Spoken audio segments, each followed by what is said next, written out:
Halo rekan profesional, bertemu lagi di YouTube channel Deco Learning by Akaladia Group. Untuk rekan-rekan profesional yang baru pertama kali menyaksikan video ini, yuk dukung kami dengan cara apa? Dengan cara subscribe YouTube channel Deco Learning agar kami terus dapat membuat video-video menarik lainnya. Selamat menyaksikan video ini ya. Halo rekan-rekan profesional, selamat datang kembali di video Dynamic Talk by Deco Learning Akaladia Group.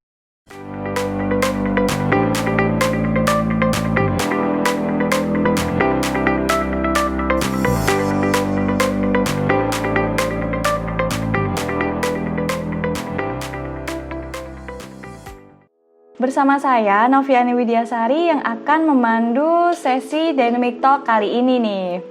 Nah, pada kesempatan kali ini, kita akan membahas topik yaitu terkait untuk fresh graduate yang ditugaskan di dalam project nih. Dan saya pada kesempatan kali ini sudah terhubung dengan salah satu alumni dari Deco Learning yaitu Ibu Paramita Devi PMP. Halo Bu Devi, apa kabar? Halo Mbak Novi, apa kabar? Juga kabar saya baik, alhamdulillah. Wah, syukurlah. Ini sedang work from home nih Bu? Iya sih, kalau saya masih work from home, kelihatannya sampai tahun depan bahkan saya work from home ya. Oke, sebelum kita ke pembahasan utama kita nih terkait fresh graduate di dalam project, boleh dong Bu diceritakan sedikit background Ibu nih saat ini, kemudian Ibu sedang bekerja di mana dan juga apa yang sedang dikerjakan nih. Ya udah pasti kerja sih, cuman detailnya seperti apa gitu boleh diceritakan Ibu, silakan. Kalau saya sekarang sih masih ya bekerja ya di industri keuangan. Saya sih sebenarnya dari awal bekerja gitu ya beberapa tahun yang lalu lah, saya nggak sebut ya tahunnya. Jadi beberapa tahun yang lalu itu mulai emang dari industri keuangan. Terus saya sempat lulus S1 industri keuangan, terus saya ikut program MT-nya gitulah ya. Terus saya kerja 3 tahun, lalu resign, terus sekolah lagi. Jadi saya ambil S2 gitu. Nah, setelah S2 saya kembali lagi ke Indonesia. Kebetulan waktu itu saya S2-nya di Belanda.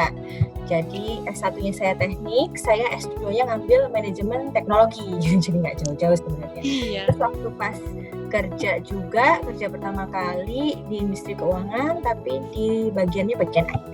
Jadi sebenarnya ya nggak nyambungnya mulai dari kuliahnya apa gitu kan, terus kerjanya apa, terus S2-nya apa lagi gitu kan. Ya tapi saya menikmati pekerjaan saya karena meskipun nggak nyambung gitu ya, tapi nggak ada yang sia-sia gitu ya. Yang saya ambil tuh nggak ada yang sia-sia. Jadi tetap bisa ngambil sesuatu lah dari masing-masing perjalanan sekolah maupun kerja gitu ya. Sekarang saya masih di industri keuangan juga. Sebenarnya sejak 2 tahun lalu, bukan 2 tahun ya, di sini tahun kedua. Jadi dari tahun lalu saya tidak ditugaskan lagi di bagian yang istilahnya ngurusin project gitu ya. Jadi sekarang lebih ke gedeannya lagi gitu ya. Saya nggak bisa cerita ya. Tapi saya bukan project banget. Ya tapi saya kan punya PMP nih, jadi tetap harus maintain. Jadi di samping ikut training secara online, karena sekarang kan sedang maraknya online ya karena pandemi. Betul. Saya juga termasuk salah satu fasilitator juga di DCO gitu. Jadi saya nggak lepas lah dari dunia project gitu ya, tetap interestnya di project, karena kan project juga nggak jauh-jauh juga ya, meskipun saya nggak kerja di project, tapi ilmunya atau pengetahuannya tetap bisa dipakai gitu Mbak Novi. Betul. Kalau boleh tahu, Ibu nih sudah berapa lama ya berada di area project management nih? Atau Ibu berarti project manager ya? Karena kan udah PMP juga ya. Itu udah berapa lama Bu kalau boleh tahu?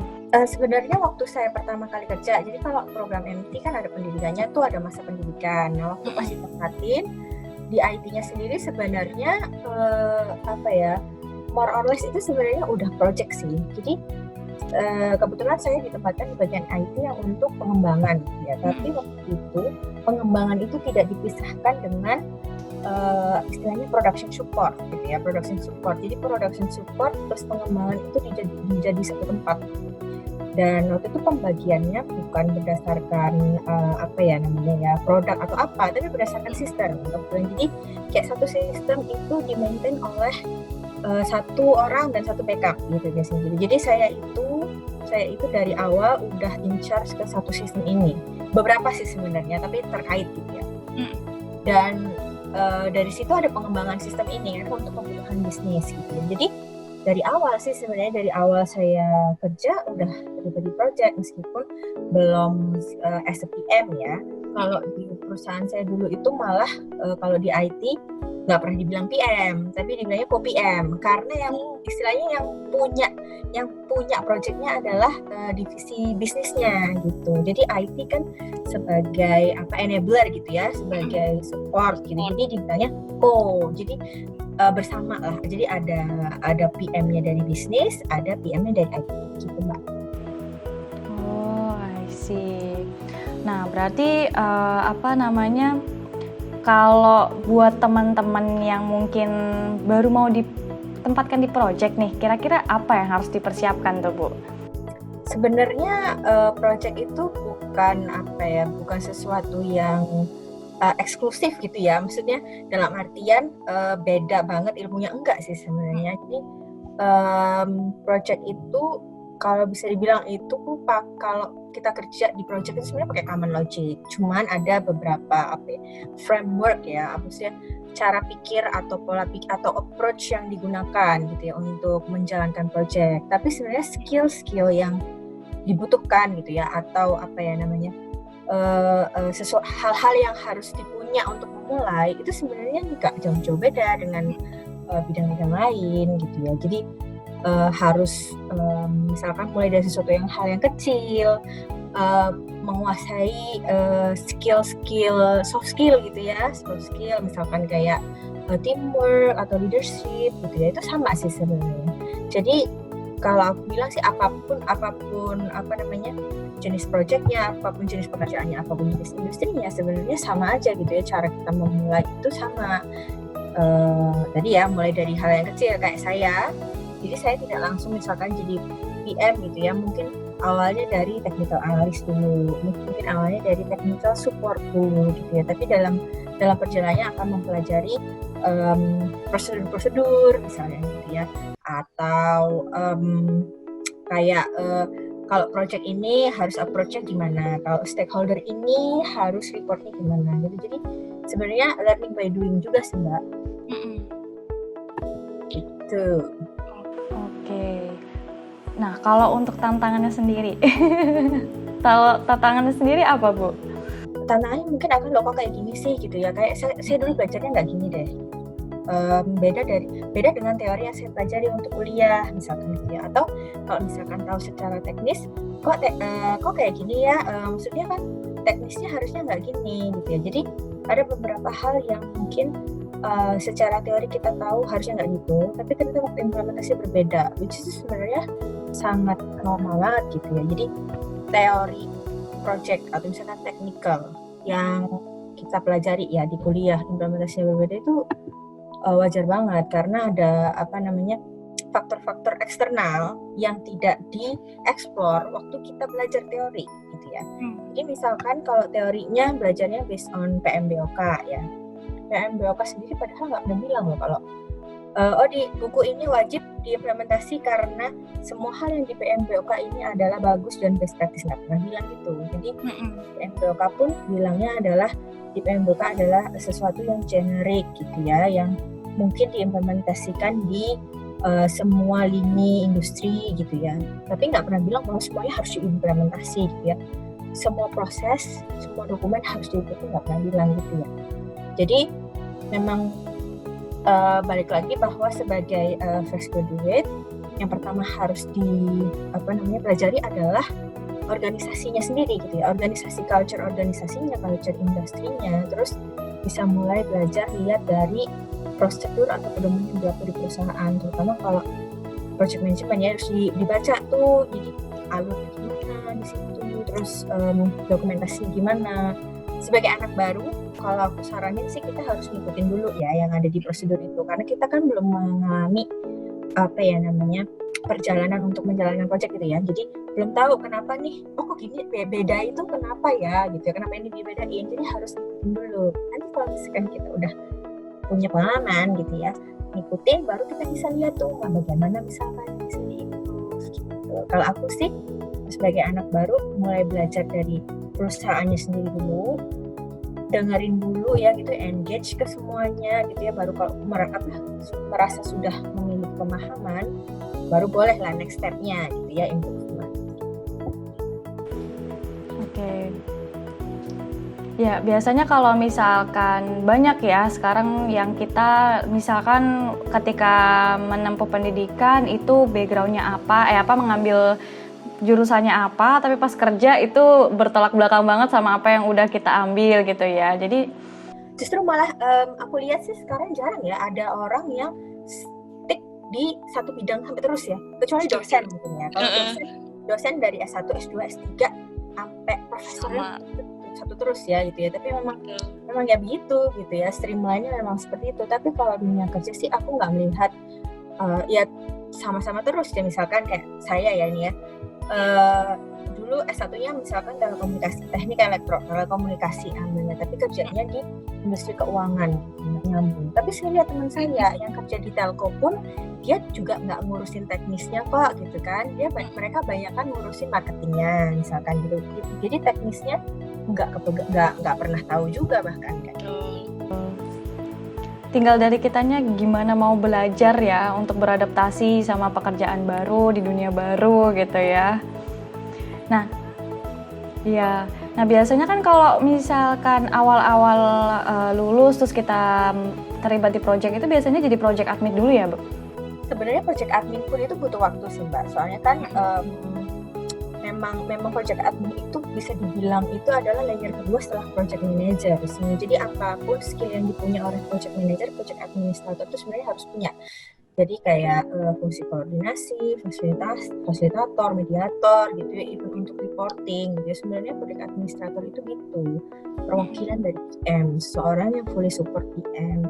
Jadi belum tentu juga sih sebenarnya project admin. Bisa jadi baru masuk itu masih terlibat dalam project itu masih dalam secara struktural dia gitu ya. Misalkan dia di IT, jadi secara struktural dia apa? Misalkan kayak tadi saya technical analyst, berarti terlibatnya di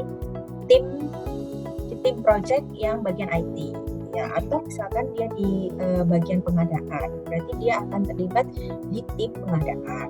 Atau di bagian tim marketing, dia akan terlibat di tim marketing. Biasanya sih gitu, Mbak. Jadi sesuai dengan penempatan dia di struktur organisasi perusahaan. Karena biasanya tuh kalau project kan terdiri dari berbagai fungsi atau divisi gitu ya.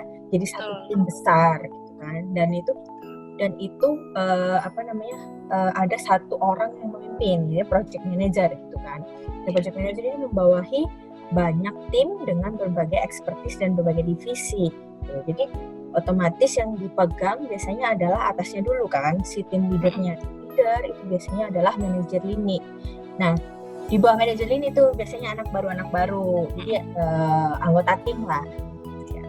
Tapi ya itu nggak menutup kemungkinan juga untuk belajar, karena yang tadi saya bilang setiap project pasti ada sesuatu lah yang bisa kita pelajarin dari situ ya, mulai dari as simple as dokumen, as simple as tahu prosesnya, as simple as tahu siapa orangnya harus dihubungin gitu ya, atau kenalan sama orang gitu pasti ada.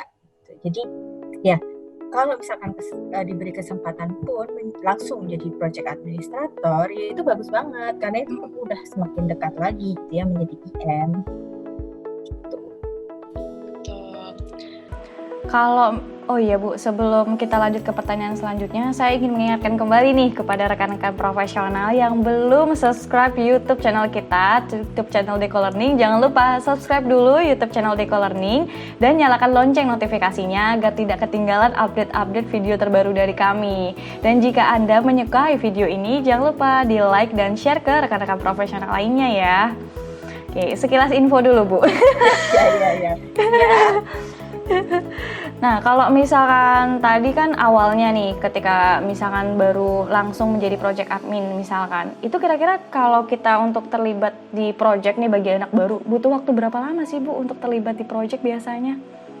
Kalau saya tadi ya saya cerita ya, kalau saya sih langsung nyemplung gitu ya, meskipun meskipun memang dilihat lagi gitu ya, jadi project kan ada skalanya, ada kompleksitasnya, jadi pasti kalau anak baru mulai dari yang paling simpel gitu ya.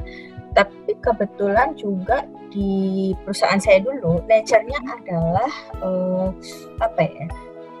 anak baru itu dicemplungin aja gitu. Jadi lebih ke learning by doing sih. Jadi bukan ada kan sistemnya yang anak baru itu misalkan didampingin gitu ya, kayak body coaching gitu ya. Jadi ada backup terus gitu ya. Tapi kalau di perusahaan saya yang lama dulu itu benar-benar dibiarin gitu ya, dibiarin anak ini untuk explore gitu ya, untuk mengambil keputusan dalam skalanya tentunya ya, dalam skala wewenangnya gitu. Jadi ya saya cukup beruntung sih, jadi kerja di perusahaan yang mungkin cocok ya dengan mental saya yang lebih cenderung berani gitu ya, ya bisa dengan kepedean gitu ya dulu ya. Cenderung berani. Jadi saya malah nyaman gitu, daripada dikit-dikit harus nanya gitu, tapi ya itu disesuaikan lagi sih, karena mungkin juga atasan kita bisa melihat bahwa anak ini tuh nggak seneng kalau misalkan ditempelin gitu ya, istilahnya kita ditempelin. Anak ini senangnya dibiarin, ya udah gitu ya. Kalau saya tuh gitu, jadi benar-benar nol banget langsung diterjunin. Tapi kalau yang pesannya sih belum tentu. Cuman saya boleh lah ini kasih rata-rata, biasanya kalau udah 2 tahunan di project itu biasanya udah cukup pede sih Mbak. Sorry, bukan 2 tahunan di project ya, 2 tahun bekerja gitu ya. Itu udah cukup pede sih kalau misalkan ditaruh di project, itu biasanya udah lumayan lah.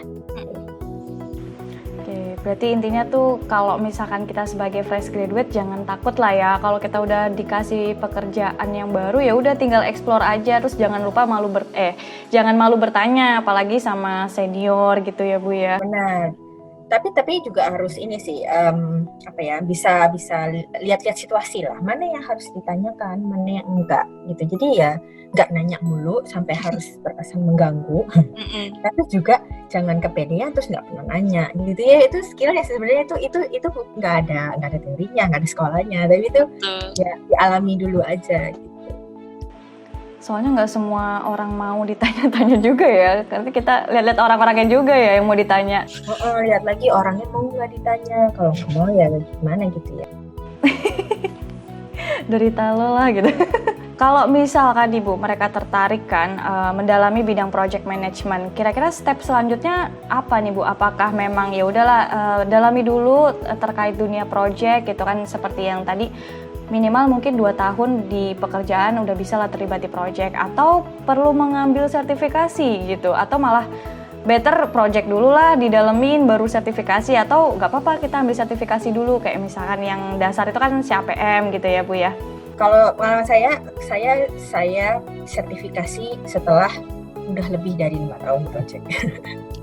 Jadi itu nggak ada nggak ada yang salah, nggak ada yang benar gitu. Jadi boleh misalkan baru awal-awal terjun gitu ya, even baru 1 tahun terus ngambil CAPM kayak yang Mbak Novi bilang, karena CAPM tidak ada persyaratan pengalaman, benar, dan soalnya relatif lebih mudah ya karena teori base. Jadi kita hafal buku itu harusnya udah bisa ngerjain tanpa kita harus menghalamin. Tapi kalau PMP itu ada persyaratan experience gitu ya, ada persyaratan experience, dan memang soalnya pun tidak semudah CAPM. Jadi bukan teori terus nanti hafalan terus nanti dikasih soal, bukan gitu. Tapi kalau soal di PMP itu soal-soal aplikasi gitu ya, diterapkan. Jadi nggak serta-merta apa yang ditulis di buku itu, kalimat yang ditulis di buku dikeluar, nggak akan semudah itu ya. Nggak akan semudah itu. Jadi benar-benar kita harus udah pengalaman dan pernah mengerjakan baru bisa menjawab, dan nggak lupa dengan teorinya. Nah, cuman masing-masing ada pro cons. Kalau misalkan kita awal-awal terus udah belum terkontaminasi gitu ya dengan proses yang terjadi, karena proses yang terjadi pasti kan udah ada adjustment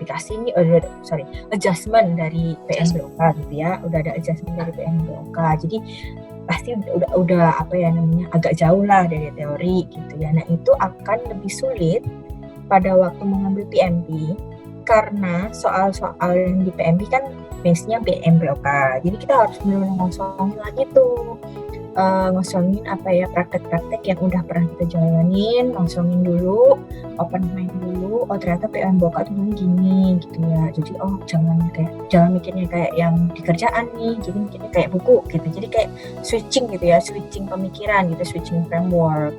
Tapi kalau misalkan baru pertama kali, enaknya karena belum ada kontaminasi ya lebih gampang kalau ngapalin gitu ya, karena kan mungkin juga belum lama lulus, jadi masih kebiasaan ujian gitu kan, masih ingat gitu kan ujian tuh kayak gimana gitu. Jadi timbang-timbang sendiri sih. Tapi kalau saya dulu ya karena banyak hal sih sebenarnya, nggak cuman karena pertimbangan males ya, yang gini biasanya kan orang tuh males ujian, tapi ya juga ada pertimbangan waktu, pertimbangan kapan belajar ya gitu-gitulah. Jadi saya kembalikan lagi aja lah ke Bapak Ibu profesional sini, nyamannya di mana gitu.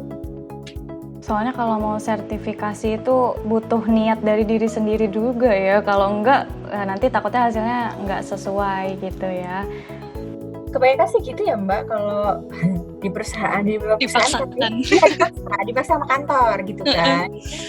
Karena dipaksa sama kantor, jadinya kayak kayak kita dulu ya, kalau kita kuliah dulu, kalau saya ini nggak tahu ya kalau Mbak Novi ya, kalau saya itu sekarang kalau belajar sesuatu itu lebih gampang masuk daripada dulu waktu saya kuliah, karena saya sekarang nggak terpaksa harus ikut ujian, karena saya belajar memang untuk mengerti gitu. Tapi kalau dulu saya kuliah, saya belajar untuk ikut ujian, untuk saya lulus dan wisuda gitu ya. Jadi ada rasa keterpaksaan di situ.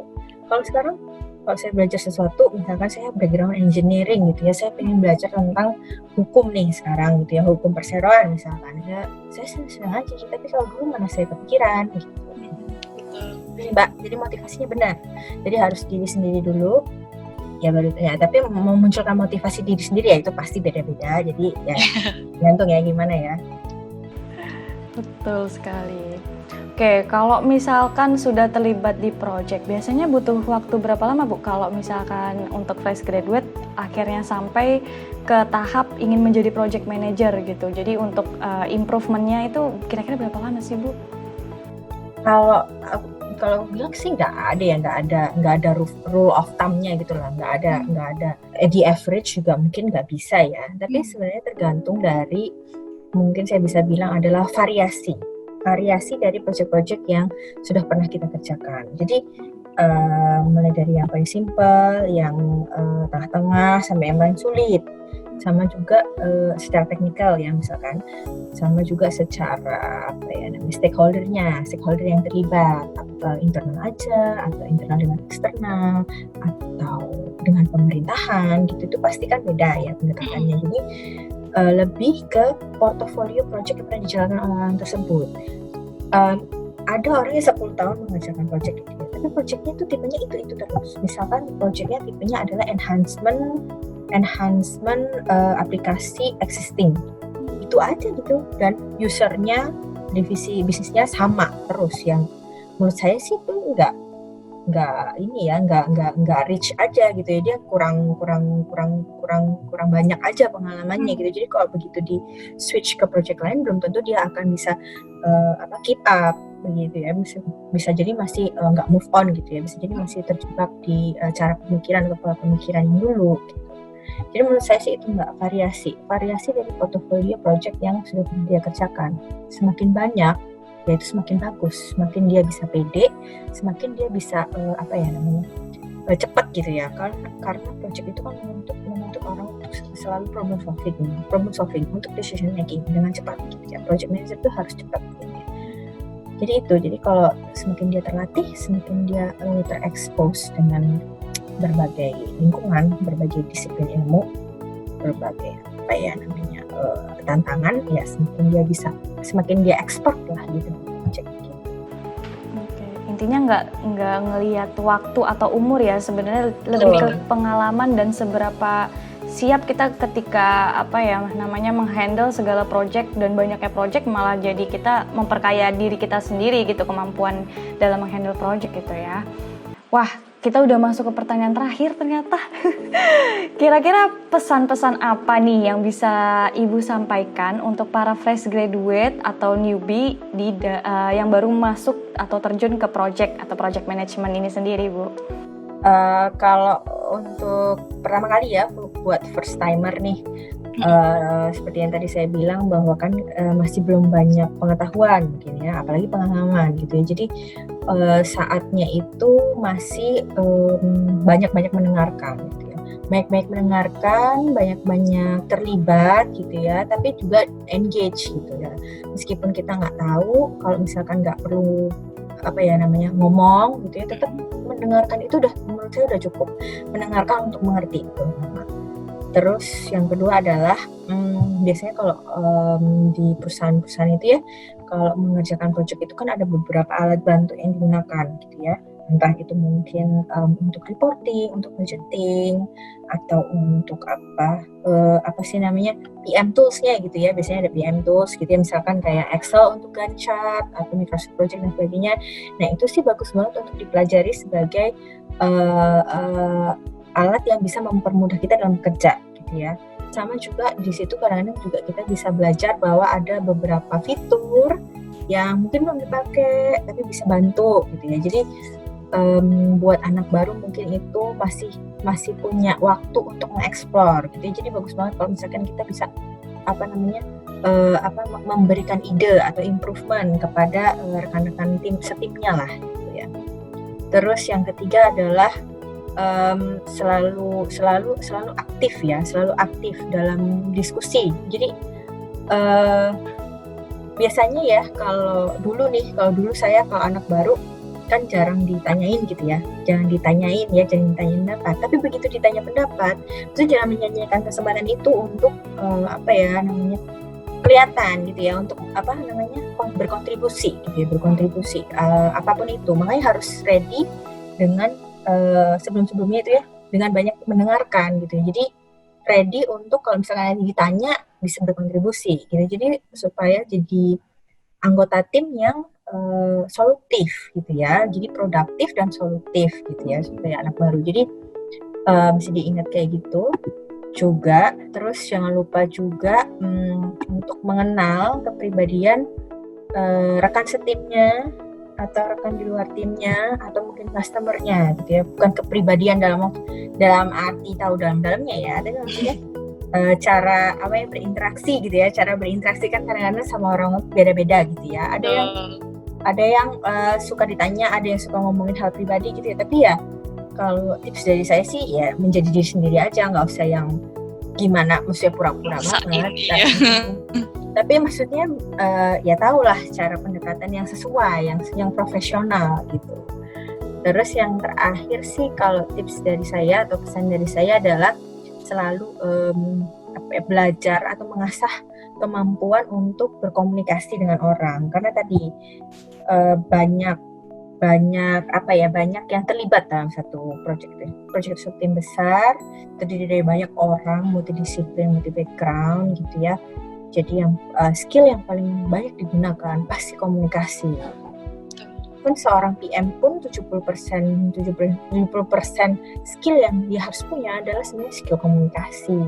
Jadi mengasah skill komunikasi ya bagaimana caranya banyak gitu ya, mulai dari training gitu ya atau implementasi langsung di lapangan ya.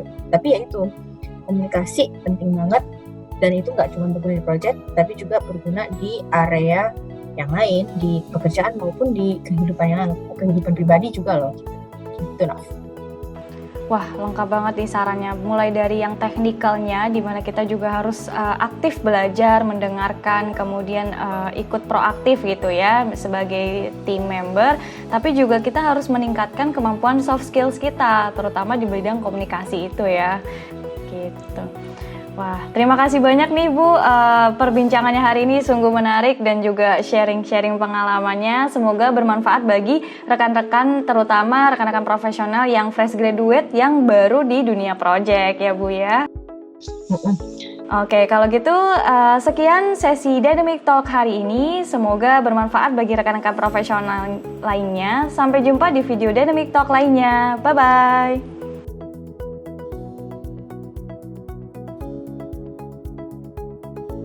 Halo rekan-rekan profesional, jika Anda menyukai video ini, yuk dukung kami dengan cara subscribe, like, and share video ini. Nah, untuk rekan-rekan profesional juga yang ingin memberikan masukan ataupun saran, langsung saja tulis di kolom komentar di bawah ini.